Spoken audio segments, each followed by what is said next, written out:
Chers amis, très chers internautes, vous qui me suivez à partir de ma chaîne, je vous suis très reconnaissant. Encore une fois pour ce moment que vous me donnez afin que je puisse passer dans vos maisons pour vous passer ce message d'aujourd'hui.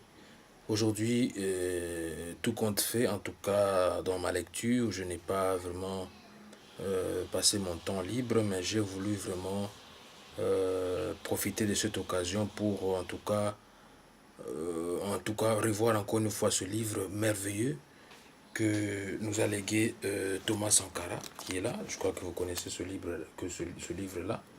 Ce livre-là, à travers le thème que je veux pouvoir développer aujourd'hui avec vous, qui est la liberté se conquiert dans la lutte. C'était lors d'un discours qu'il a adressé à la 9e session de l'Assemblée générale des Nations unies. Son discours a été publié en brochure par la mission permanente du Burkina Faso auprès des Nations Unies. Alors moi j'ai voulu un peu me ressourcer de ça par rapport à la situation qui se passe aussi dans notre pays qui est la République démocratique du Congo. Et concernant les thèmes qu'il est en train de développer ici dans son livre. Ici, il nous dit la liberté se conquiert dans la lutte. La liberté se conquiert dans la lutte. Je vais pouvoir passer en revue certains paragraphes que je trouve vraiment très importants, qui cadrent même dans la lutte que nous, peuple congolais de la République démocratique du Congo, que nous sommes en train de faire, que nous sommes en train d'entreprendre au sein de la diaspora, pour que nous puissions nous libérer de l'occupation, de l'état d'occupation, de la sous-tutelle de l'ONU et des conflits armés dont nous faisons face depuis plus de 20 ans maintenant. Cela va faire plus de 20 ans que nous connaissons toujours ces situations et nous ne savons pas combien de temps et jusqu'où ça va durer. Voilà pourquoi je me suis ressourcé à travers ce livre et à travers ce paragraphe vraiment très intéressant que je vais rapidement m'atteler à vous lire cela et je vais pouvoir en profiter pour essayer un peu de faire la traduction aussi en lingala pour mes compatriotes, pour leur faire voir que le combat que nous sommes en train de mener, c'est un combat à multiples facettes, à multiples épisodes ou à multiples phases. Il y a la phase d'occupation qui est là, il y a l'occupation qui est vraiment subdivisée aussi en plusieurs phases. Il y a l'occupation spirituelle, l'occupation physique, l'occupation mentale, tout ça. Donc voilà pourquoi nous devons à profiter des occasions comme ça pour essayer un peu toujours d'exhorter nos compatriotes, d'exhorter toujours nos internautes à travers des occasions comme ça, pour leur faire voir que regardez un peu d'où nous pouvons nous puiser pour, en tout cas, nous puissions nous battre pour nous libérer de la situation dont nous sommes victimes continuellement. Nous ne pouvons pas toujours nous plaire de la situation de victimisation dont nous faisons partie tous les jours ou pendant toutes ces années, mais il y a un jour où nous devons vraiment nous décider et de dire que trop c'est trop et nous devons vraiment en finir. Et je vais aller vite en besogne pour vous lire certains paragraphes. Je ne vais pas lire tout le livre, mais certains paragraphes que je trouve vraiment très importants qui concordent avec la lutte que nous menons pour apporter le changement voulu en temps voulu dans notre pays d'origine qui est le Congo-Kinshasa, la République démocratique du Congo, l'ex-Zaïre. La liberté se conquiert dans la lutte, disait M. Thomas Sankara. Je viens ici enfin mandaté par le Conseil national de la Révolution du Burkina Faso pour exprimer le vue de mon peuple concernant les problèmes inscrits à l'ordre du jour et qui constituent la trame tragique des événements qui fissurent douloureusement les fondements du monde en cette fin du XXe siècle. Un monde où l'humanité est transformée en cirque, déchiré par les luttes entre les grands et les petits, et les semi-grands, battus par des bandes armées, soumises aux violences et aux pillages. Un monde où des nations se soustrayant à la juridiction internationale condamnent des groupes des hors-la-loi vivant des rapines et organisant d'ignobles trafics, les fusils à la main. Monsieur le Président, je n'ai pas ici la prétention d'énoncer des dogmes. Je ne suis ni un messie ni un prophète, disait M. Thomas Sankara. Je ne détiens aucune vérité. Ma seule ambition est une double aspiration. Premièrement, pouvoir, en langage simple, celui de l'évidence et de la clarté, parler au nom de mon peuple, le peuple du Burkina Faso. Deuxièmement, parvenir à exprimer aussi, à ma manière, la parole du grand peuple de déshérités. Ceux qui appartiennent à ce monde qu'on a malicieusement baptisé tiers-monde. Et dire, même si je n'arrive pas à les faire comprendre, les raisons que nous avons de nous révolter. Tout cela dénote l'intérêt que nous portons à l'ONU, les exigences de nos droits, y prenant la vigueur et la rigueur de la claire conscience de nos devoirs. Nul ne s'étonnera de nous voir associer l'ex-Haute-Volta, aujourd'hui le Burkina Faso, à ce four tout méprisé, le tiers-monde que les autres mondes ont inventé au moment des indépendances formelles pour mieux assurer notre aliénation intellectuelle, culturelle, économique et politique. Nous voulons nous y insérer sans pour autant justifier cette gigantesque escroquerie de l'histoire, encore moins pour accepter d'être l'arrière-monde d'un Occident répu. Mais, pour affirmer la conscience d'appartenir à un ensemble tricontinental et admettre, en tant que non-alignés et avec la densité de nos convictions, qu'une solidarité spéciale unit ces trois continents d'Asie, d'Amérique latine et d'Afrique dans un même combat contre les trafiquants politiques, les mêmes les exploiteurs économiques. Reconnaître donc notre présence au sein de tiers-monde, c'est, pour paraphraser José Marti, affirmer que nous sentons sur notre joue tout coup donné à n'importe quel homme de ce monde. Nous avons jusqu'ici tendu l'autre joue. Les gifles ont été redoublés. Mais le cœur du méchant ne s'est pas attendri. Ils ont piétiné la vérité du juste.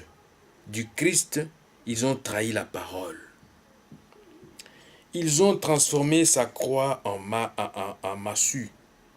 Et après qu'il se soit revêtu de la tunique, ils ont lacéré nos corps et nos âmes. Ils ont obscurci son message. Ils l'ont occidentalisé, cependant que nous le recevions comme libération universelle. Alors nos yeux se sont ouverts à la lutte des classes. Il n'y aura plus de gifles. Il n'y aura plus de gifles. Il faut proclamer qu'il ne peut y avoir de salut pour nos peuples que si nous tournons radicalement le dos à tous les modèles que tous les charlatans, de même acabit, ont essayé de nous vendre 20 ans durant. Il ne saurait y avoir pour nous de salut en dehors de ce refus-là. Pas de développement en dehors de cette rupture-là. Du reste, tous les nouveaux maîtres à penser sortant de leur sommeil, réveillés par la montée vertigineuse des milliards d'hommes en néant, effrayés par la menace que fait peser sur leur digestion cette multitude traquée par la faim, commencent à remodeler leur discours et, dans une quête anxieuse, recherchent une fois de plus en nos lieux et places des concepts miracles, des nouvelles formes de développement pour nos pays. Il suffit pour s'en convaincre de lire les nombreux actes des innombrables colloques et séminaires. Loin de moi l'idée de tourner en ridicule les efforts patients de ces intellectuels honnêtes qui, parce qu'ils ont les yeux pour voir, découvrent les terribles conséquences des ravages imposés par par les dits spécialistes en développement dans le tiers-monde. La crainte qui n'habite, c'est de voir les résultats de tant d'énergie confisquée par des prospéros de tout genre pour en faire la baguette destinée à nous renvoyer à un monde d'esclavage maquillé au goût de notre temps.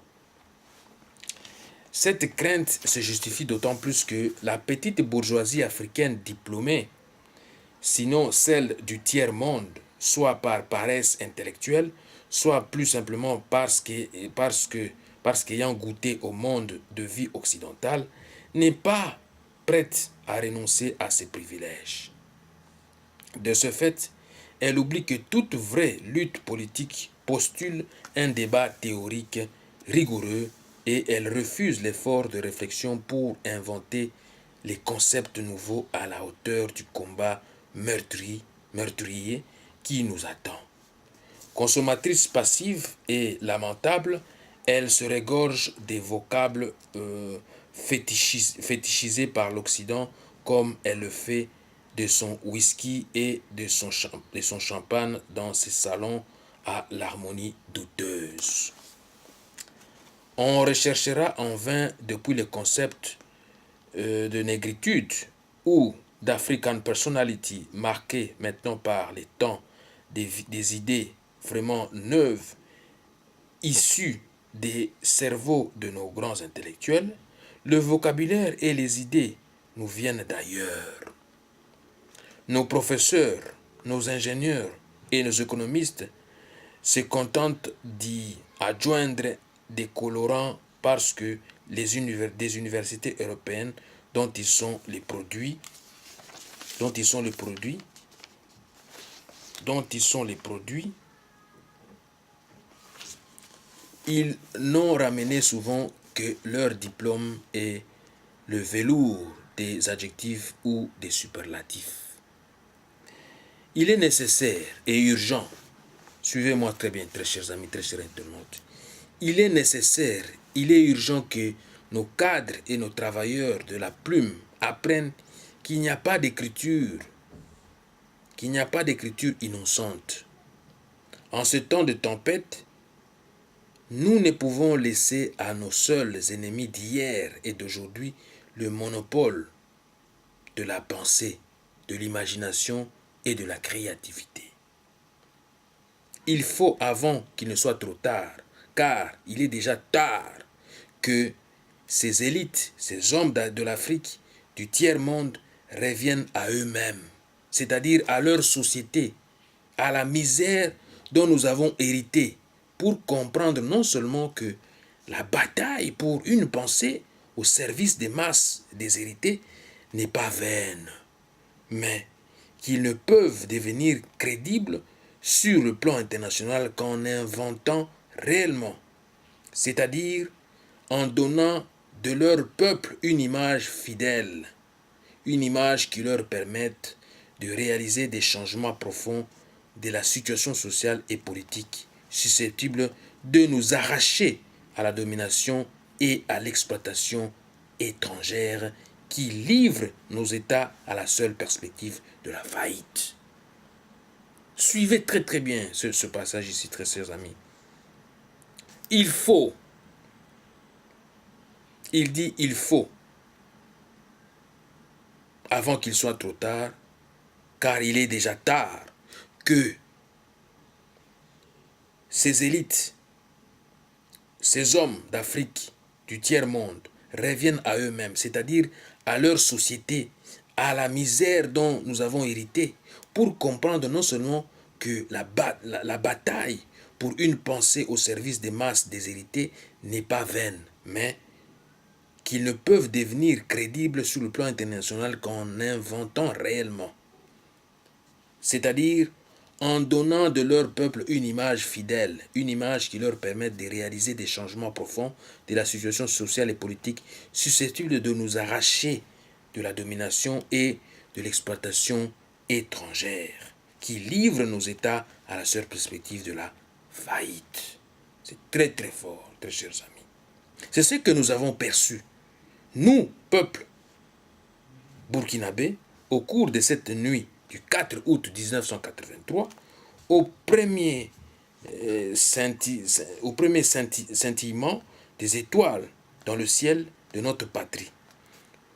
Il nous fallait prendre la tête des jacqueries qui s'annonçaient dans les campagnes affolées par l'avancée du désert, épuisées par la faim et la soif et délaissées.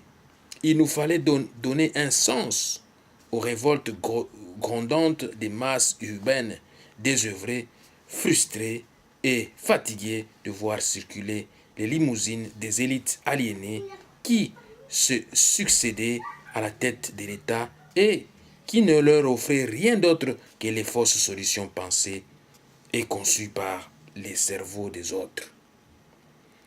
Il nous fallait donner une âme idéologique aux justes luttes de nos masses populaires mobilisées contre l'impérialisme monstrueux.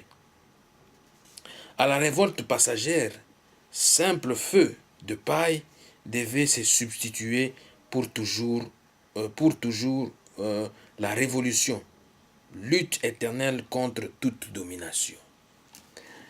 D'autres avant moi ont dit, d'autres après moi diront, à quel point s'est élargi le fossé entre le peuple nanti et ceux qui n'aspirent qu'à manger à leur faim, boire à leur soif, survivre et conserver leur dignité.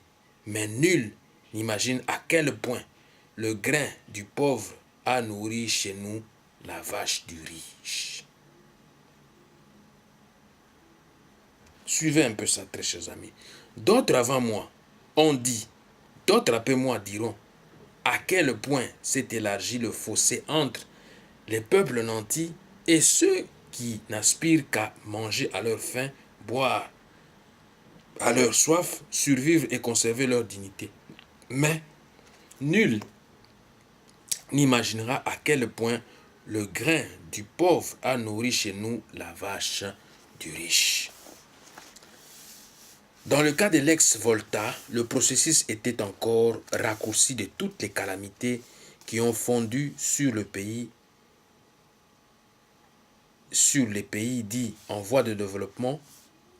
Le témoignage de l'aide présentée comme panacée et souvent trompetée, sans rime ni raison, est ici éloquent. Très peu sont les pays qui ont été, comme le mien, inondés d'aide de toutes sortes. Cette aide est en principe censée œuvrer au développement. On cherchera en vain dans ce qui fut autrefois la Haute-Volta les signes de ce qui peut relever d'un développement. Les hommes en place, soit par naïveté, soit par égoïsme de classe, n'ont pas pu ou n'ont pas voulu maîtriser cet afflux extérieur, en saisir la portée et exprimer les exigences dans l'intérêt de notre peuple. Analysant un tableau publié en 1983 par le Club de Sahel, Jacques Guiry, dans son ouvrage Le Sahel demain, conclut avec beaucoup de bon sens que l'aide du Sahel, à cause de son contenu et des mécanismes en place, n'est qu'une aide à la survie.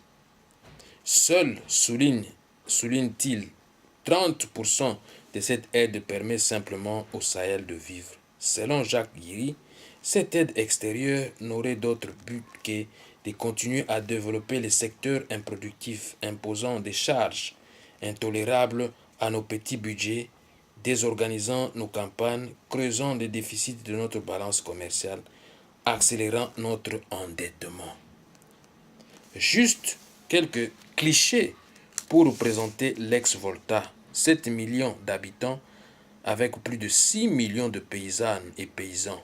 Un taux de mortalité infantile estimé à 180 pour 1000 une espérance de vie se limitant à 40 ans, un taux d'analphabétisme allant jusqu'à 98% si nous concevons l'alphabétisé comme celui qui sait lire, écrire et parler une langue. Un médecin pour 50 000 habitants, c'est terrible.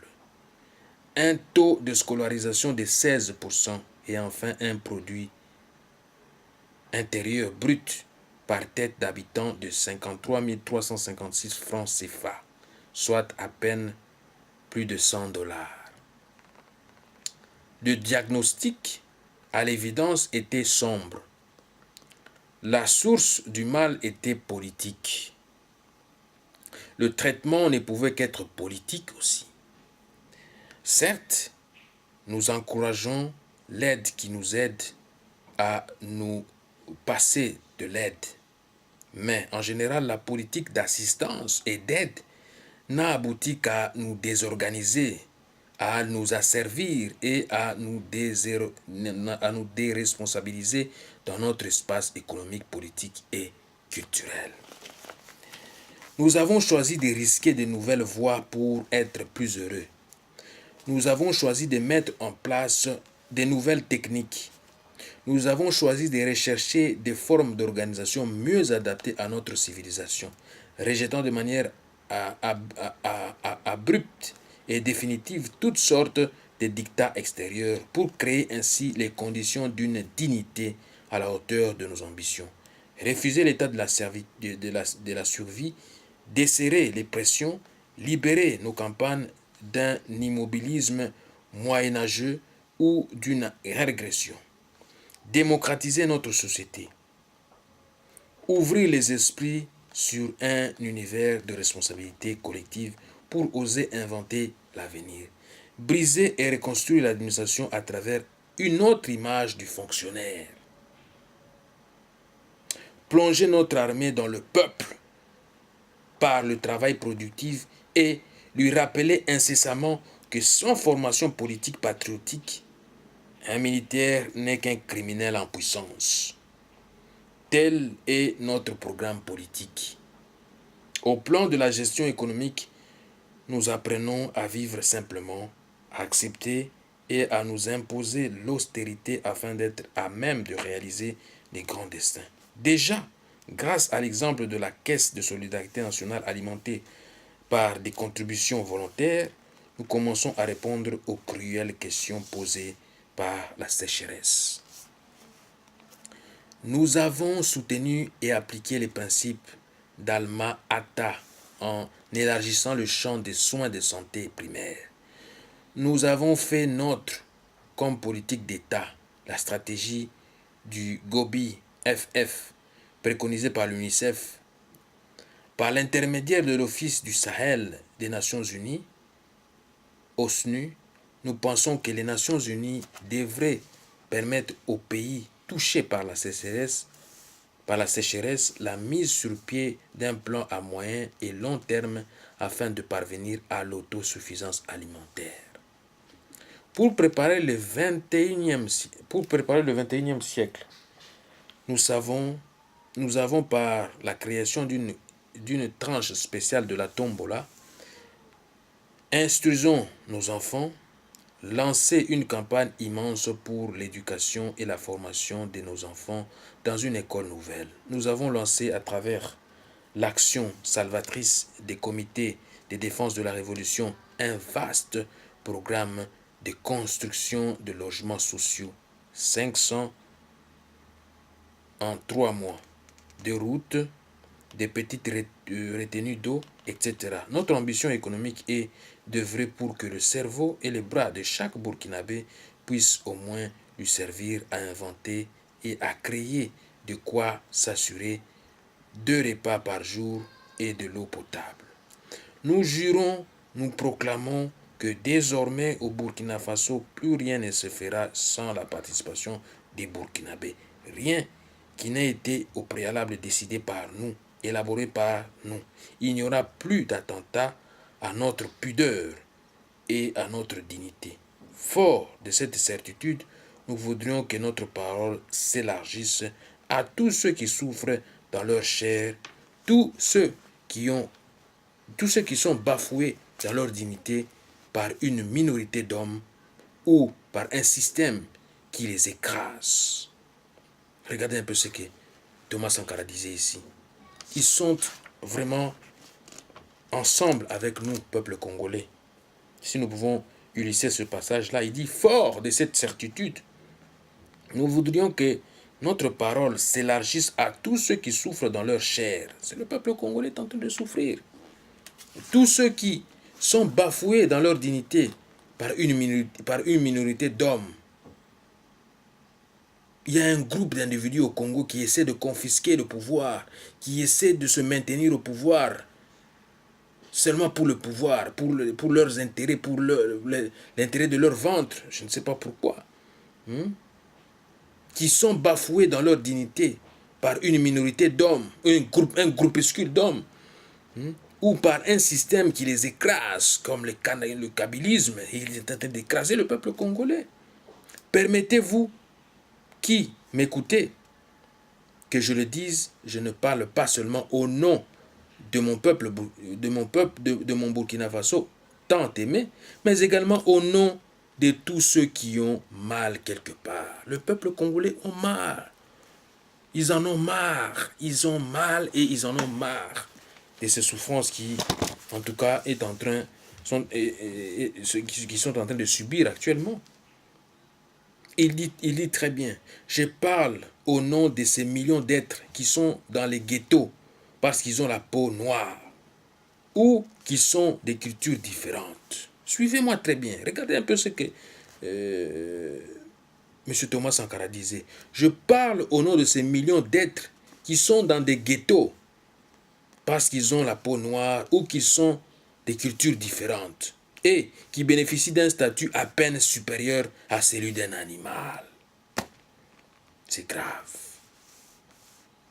Il dit encore quoi? Il dit, je souffre au nom des Indiens massacrés, écrasés, humiliés et confinés depuis des siècles dans les réserves, afin qu'ils n'aspirent à aucun droit et que leur culture ne puisse s'enrichir en convolant en noces heureuses au contact d'autres cultures, y compris celle de l'envahisseur. C'est très profond, très chers amis, très chers internautes, vous qui me suivez. Il dit encore quoi?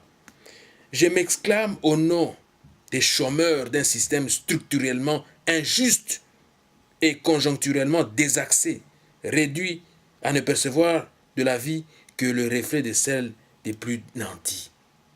Donc, soki toki kotanga yango bien na lingala, azali koloba na place ya ba chômeur, neti ya ba congolais wana ba chômeur, oyo bazali victime ya système moko eza bien structuré. Donc chômage, ba chômeur oyo na Congo eza ba système moko bien structuré que ba chômeur ba kozala boye. Donc on est là, on est tenté seulement de favoriser les gens. Ah, si formalité, si